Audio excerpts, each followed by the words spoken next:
যাচ্ছে বাড়িটার আসলে করুণ অবস্থা। মাটির সাথে গুঁড়িয়ে দেওয়া হয়েছে। যতই উচ্চতায় উঠি না কেন আসলে আমাদের মাটিটাকে যেন ভুলে না যাই। আসসালামু আলাইকুম। আজকে ধানমন্ডি ৩২-এ দাঁড়িয়ে এক বড় ভাইয়ের জন্য অপেক্ষা করতেছিলাম। তখন মনে পড়ল শেখ মুজিবুর রহমানের বাড়ির কথা। যদিও এখন সন্ধ্যা হয়ে গেছে অনেকটা, ক্যামেরায় ভালো ভিডিও আসতেছে না, তবু ভাবলাম যে একবার ঘুরে যাই, যেহেতু কাছেই আসছি। এর আগেও আমি এইখানে 2বার আসছিলাম। আসলে তখনকার পরিবেশ আর এখন যে পরিবেশটা আছে এটা পুরোপুরি ভিন্ন চিত্র। এর আগে যখন আমি আসছি এখানে, এই রাস্তা দিয়ে ঢুকতে ভয় লাগতো। পুলিশ, আনসার, র্যাব সবসময়ই থাকতো। আর আজকে ওইরকম কোনো কিছুই নেই এখানে, শুধু কিছু সাধারণ মানুষজন আসতেছে, যাচ্ছে, ভিডিও করতেছে, ছবি তুলতেছে, এটাই দেখতে পাচ্ছি। তাহলে চলুন আমরা বাড়িটা একটু ঘুরে দেখি বর্তমানে কি অবস্থায় আছে। যে আমার হাতের বাম পাশে যে ঘরটার মতো দেখতে পাচ্ছেন, এটার ভিতরে দেখতাম যে বিভিন্ন বই, বিভিন্ন কিছু সাজিয়ে রাখা হতো, মগ, এগুলা প্রিন্ট করে বঙ্গবন্ধুর ছবি সহ। কিন্তু আজকে তো সেই ধ্বংসস্তূপে পরিণত হয়েছে। আর সামনে যে ধ্বংসস্তূপটা দেখতে পাচ্ছেন, এখানে মূলত টিকিট কাউন্টার ছিল। সেখানে হচ্ছে যে আসলে এই বাড়িটার ভিতরে কোনো কিছু নিয়েই প্রবেশ করা যেত না। সেটা মোবাইল, মানি ব্যাগ বা কোনো কিছু নিয়েই প্রবেশ করা যেত না, সবগুলো এই ঘরেই জমা রাখা হতো।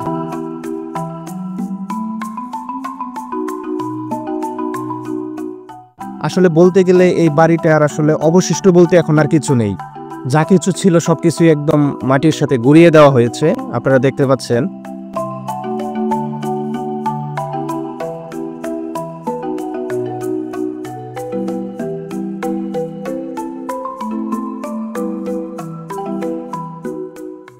আমার সামনে যে বিল্ডিংটা দেখতে পাচ্ছেন, এটা আসলে নতুন করে তৈরি করা হয়েছিল। এখানে বিভিন্ন ভিজুয়াল ছবি প্রদর্শনীর ব্যবস্থা করা হয়েছিল।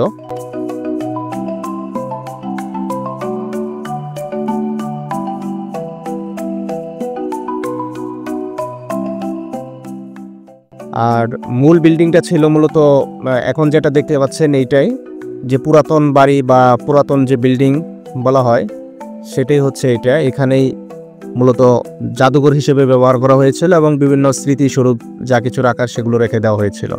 আসলে এই বাউন্ডারির ভিতরে যতগুলা বিল্ডিং ছিল সবকটা বিল্ডিংই ভেঙে ফেলা হয়েছে। এবং এখানে যে আসলে কয়েক মাস আগেও একটা জাদুঘর ছিল বা এতটা নিরাপত্তা বেষ্টিত সুসজ্জিত জায়গা ছিল, সেটা বর্তমানে আসলে কোনোভাবেই বোঝার উপায় নেই। এটা দেখে মনে হচ্ছে যে একদম কোনো ধ্বংসস্তূপ, যুদ্ধের পরের ধ্বংসস্তূপ, বা হচ্ছে যে সেই পুরোনো দিনের জমিদারদের বাড়ি যেরকম পড়ে থাকে অবহেলায়, অবলীলায়, সেরকমই এখন পড়ে আছে।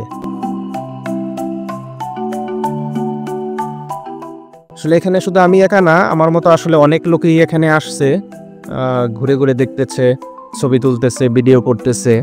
আমি এখন দাঁড়িয়ে আছি যেটা মূলত জাদুঘর ছিল, পুরাতন বাড়িটা ছিল, যে বাড়ির নামে আসলে 32 নম্বরের বাড়িটা বলা হয়, সেই বাড়ির দোতলায় দাঁড়িয়ে আছি। ভিতরটা একদমই গুটগুটে অন্ধকার, এতটাই অন্ধকার যে আসলে লাইট ছাড়া কোনো কিছুই বোঝা যায় না, দেখা যায় না। আর ভিতরে তো কোনো কিছু অবশিষ্ট নাই।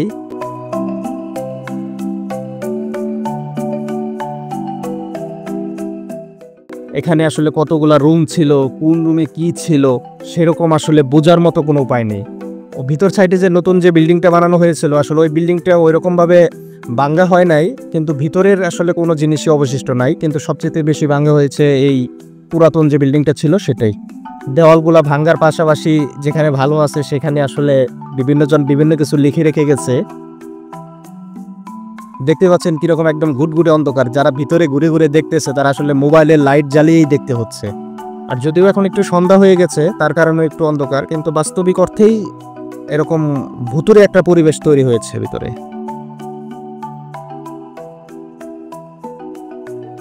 আসলে আমরা এই ধ্বংসস্তূপের পরিণত হওয়া বাড়িটা দেখে আমরা একটা কিছুই বুঝতে পারি, যে আসলে দাম্ভিকতা মানুষের এক ভয়ানক চারিত্রিক বৈশিষ্ট্য, যা তাকে ধ্বংসের দিকেই ধাবিত করে। আসলে মানুষ যখন নিজের জ্ঞান, অর্থ, ক্ষমতা, সৌন্দর্য কিংবা পদ পদবীকে কেন্দ্র করে অহংকারে মত্ত হয়ে যায়, তখন সে আসলে ভুলে যায় যে এসব কিছুরই একটা নির্দিষ্ট মেয়াদ আছে, সময়ের আবর্তনে সবকিছুই বদলায়।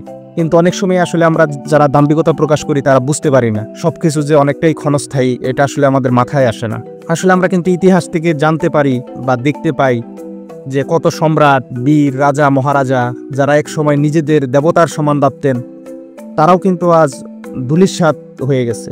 আসলে আমাদের এখান থেকেও শিক্ষা নেওয়ার আছে, যে এই যে ধ্বংসস্তূপ, এই বাড়িটা এতটাই নিরাপত্তা বেষ্টিত ছিল, এত সুন্দর করে সাজানো ছিল, কেউ হয়তোবা কখনো ভাবতেও পারেনি যে এই বাড়িটাই আজকে একটা ভূতুরে বাড়ি হয়ে যাবে, ধ্বংসস্তূপে পরিণত হবে। তো এখান থেকে আসলে আমাদের শেখার আছে, দাম্ভিক হওয়ারও কিছু নেই। যতই উচ্চতায় উঠি না কেন, আসলে আমাদের মাটিটাকে যেন ভুলে না যাই, কারণ একদিন সবাইকেই ফিরে যেতে হবে এই মাটিতেই। তো এখান থেকে আমরা এটাও আসলে শিক্ষা নিতে পারি। এটা আসলে সকলের জন্যই একটা কিন্তু শিক্ষার বিষয়। এই যে দেখতে পাচ্ছেন সামনে থেকে আসলে দেখা যাচ্ছে বাড়িটার আসলে করুণ অবস্থা, যে কিভাবে ভাঙ্গা হয়েছে, যে এত দাম্ভিকতা, এত ক্ষমতা, কিন্তু আসলে এভাবে ধ্বংসস্তূপে পরিণত করা হয়েছে বাড়িটা। কেউ বাধা দিতে আসেনি, কেউ সামনে এসে দাঁড়ায়নি যে না এটা ভাঙ্গা যাবে না বা ধ্বংস করা যাবে না, মানে এরকম প্রতিহত করার মতো কিন্তু একজন লোকও ছিল না। তো এখান থেকে আসলে আমাদেরকে শিক্ষা নিতে হবে যে আমরা যতই বার বাড়ি না কেন, সেটার জন্য একটা নির্দিষ্ট সীমানা থাকে, সেই সীমানা যেন আমরা অতিক্রম না করি।